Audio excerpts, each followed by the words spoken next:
మాం పశ్యతి సర్వత్ర यो मां पश्यति सर्वत्र यो मां पश्यति सर्वत्र यो मां पश्यति सर्वत्र సర్వం చ మయి పశ్యతి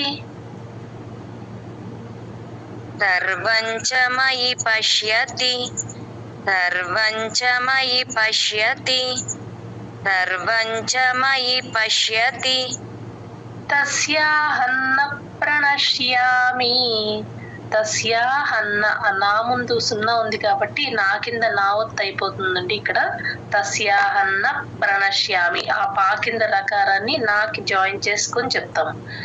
తస్యాహన్న నప్ అని తీసుకుంటేనే పా కింద రకారం రెండు పెదాలు లోపల వైపుకి మూసేయాలి. అప్పుడే పా కింద రకారం క్లియర్ గా వినిపిస్తుంది. ఆణా కూడా క్లియర్ గా వినిపించాలి. తస్యాహన్న ప్రణశ్యామి तस्याहन्न प्रणश्यामि तस्याहन्न प्रणश्यामि तस्याहन्न प्रणश्यामि సచమేన ప్రణశ్యతి సచమేన నాకి పాని జాయిన్ చేసుకుని ప్రణశ్యతి ఆ షా కింద యకారం కూడా క్లియర్ గా వినపడాలి. సచమేన ప్రణశ్యతి सचमेन प्रणश्यति सचमेन प्रणश्यति सचमेन प्रणश्यति यो मां पश्यति सर्वत्र सर्वं च मयि पश्यति यो मां पश्यति सर्वत्र सर्वं च मयि पश्यति यो मां पश्यति सर्वत्र सर्वं च मयि पश्यति यो मां पश्यति सर्वत्र सर्वं च मयि पश्यति तस्याहन्न प्रणश्यामि सचमेन प्रणश्यति तस्याहन्न प्रणश्यामि सचमेन प्रणश्यति तस्याहन्न प्रणश्यामि सचमेन प्रणश्यति तस्याहन्न प्रणश्यामि सचमेन प्रणश्यति यो मां पश्यति सर्वत्र सर्वं च मयि पश्यति तस्याहन्न प्रणश्यामि सचमेन प्रणश्यति यो मां पश्यति सर्वत्र सर्वं च मयि पश्यति तस्याहन्न प्रणश्यामि सचमेन प्रणश्यति यो मां पश्यति सर्वत्र सर्वं च मयि पश्यति तस्याहन्न प्रणश्यामि सचमेन प्रणश्यति यो मां पश्यति सर्वत्र सर्वं च मयि पश्यति तस्याहन्न प्रणश्यामि सचमेन प्रणश्यति यो मां पश्यति सर्वत्र सर्वं च मयि पश्यति तस्याहन्न प्रणश्यामि सचमेन प्रणश्यति यो मां पश्यति सर्वत्र सर्वं च मयि पश्यति तस्याहन्न प्रणश्यामि सचमेन प्रणश्यति यो मां पश्यति सर्वत्र सर्वं च मयि पश्यति तस्याहन्न प्रणश्यामि सचमेन प्रणश्यति यो मां मैम ప్రణశ్యామి ప్రణశ్యతి ఆనా ఇంకొంచెం క్లియర్ గా పలకొచ్చు. Okay ma'am. यो मां पश्यति सर्वत्र सर्वं च मयि पश्यति तस्याहन्न प्रणश्यामि सचमेन प्रणश्यति. ఓకేనా మ్యామ్ ఇప్పుడు 1వ శ్లోకం. సర్వభూతస్థితం యో మాం సర్వభూకి మహాప్రాణం ఉంది. భూత స్థితం స్థితంలో సా కింద ఒత్తు థ ఉత్తిహెచ్యేథాది సర్వభూతస్ అని కలుపుకుంటే సా కింద తావత్తు క్లియర్ గా వినిపిస్తుంది. సర్వభూతస్థితం యో మాం సర్వభూతస్థితం యో మాం సర్వభూతస్థితం యో మాం సర్వభూతస్థితం యో మాం. నెట్ ఇష్యూ ఉన్నట్టుందమ్మా, కొంచెం ఒకసారి సిగ్నల్ చెక్ చేసుకుంటారా? ఓకే మ్యామ్, సరే జాయిన్ అవుతాను. రీజాయిన్ అవ్వండి. జయగుదత్త మ్యామ్, ఇప్పుడు ఎలా ఉంది మ్యామ్? ఓకే. భజత్వమాస్థితః భజత్యే, భాకి మహాప్రాణం ఉంది, తా కింద యావత్తు. భజత్యే కత్వ, ఆ కత్వని కత్వ అని ప్లేన్ గా చెప్పేస్తూ ఉంటారు, అలా చెప్పకూడదు. కాకి తాని జాయిన్ చేసుకునే చెప్పాలి. ఎక్కడ సంయుక్తాక్షరం వచ్చినా సరే ముందక్షరాన్ని కలుపుకొని చెప్తేనే కరెక్ట్ గా వినపడుతుంది. భజత్యేకత్వమాస్థితః భజత్యేకత్వమాస్థితః భజత్యేకత్వమాస్థితః భజత్యేకత్వమాస్థితః.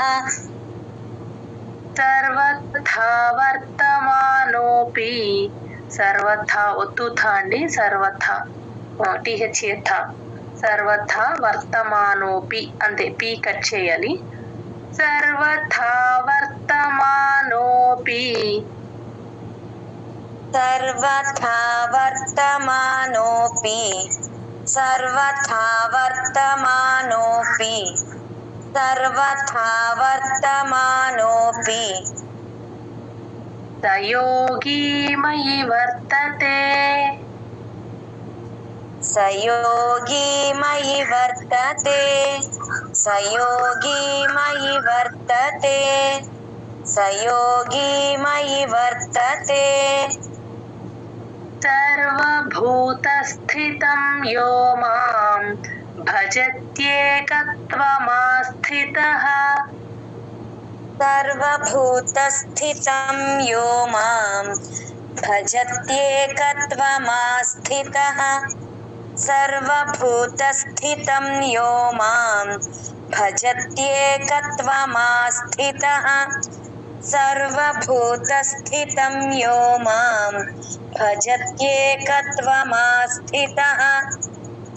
సర్వథా వర్తమానోపి సయోగి మయి వర్తతే, సర్వథా వర్తమానోపి సయోగి మయి వర్తతే సర్వథా వర్తమానోపి సయోగి మయి వర్తతే సర్వథా వర్తమానోపి సయోగి మయి వర్తతే.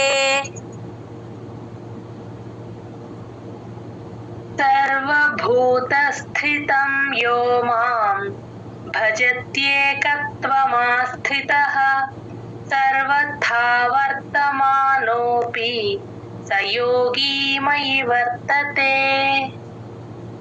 సర్వభూతస్థితం యో మాం భజత్యేకత్వమాస్థితః సర్వథా వర్తమానోపి సయోగి మయి వర్తతే సర్వభూతస్థితం యో మాం భజత్యేకత్వమాస్థితః సర్వథా వర్తమానోపి సయోగి మయి వర్తతే సర్వభూతస్థితం యో మాం భజత్యేకత్వమాస్థితః సర్వథా వర్తమానోపి సయోగి మయి వర్తతే సర్వభూతస్థితం యో మాం భజత్యేకత్వమాస్థితః సర్వథా వర్తమానోపి సయోగి మయి వర్తతే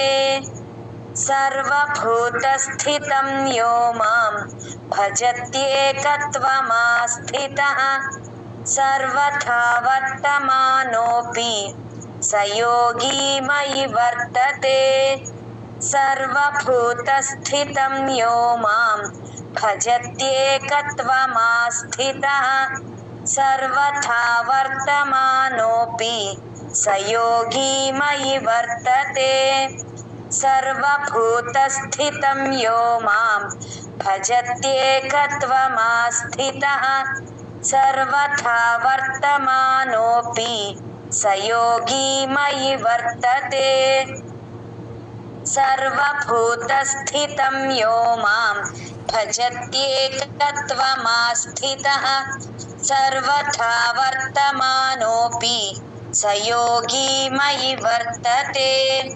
జీవితకన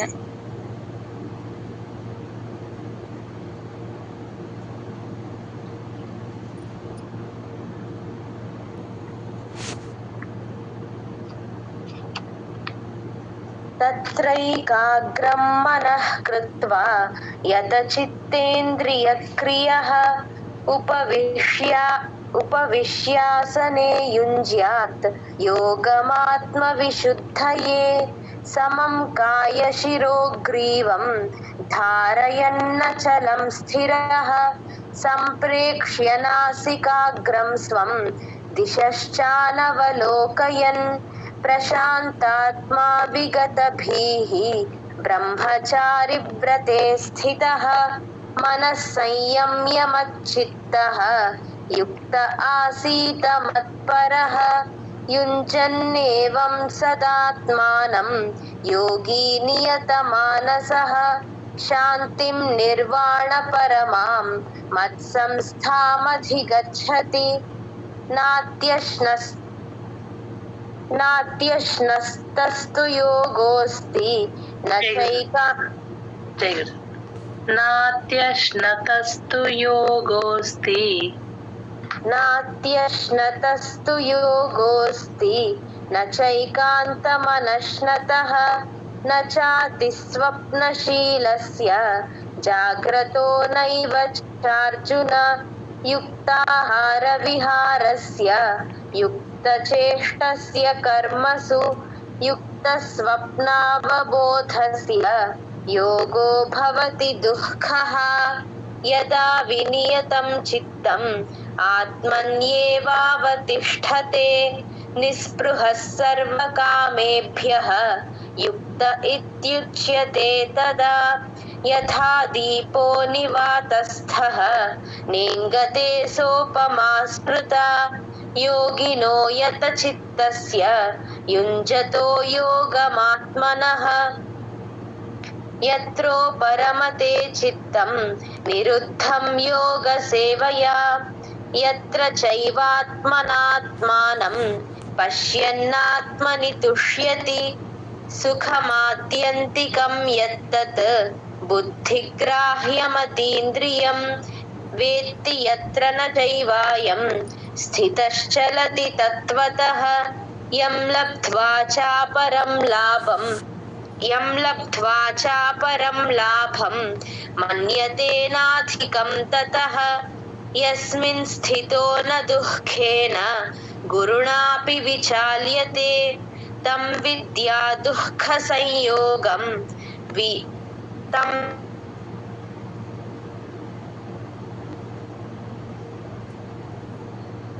విద్యాద్ అక్కడ దాకిన దావత్తు కూడా వినిపించాలి. విద్యాద్ దుఃఖ దాకింద దావత్తు వినపడాలంటే విద్యాద్ అని ఒక్క సెకండ్ ఆపితే దూకింద దావత్తు క్లియర్ గా వినిపిస్తుంది.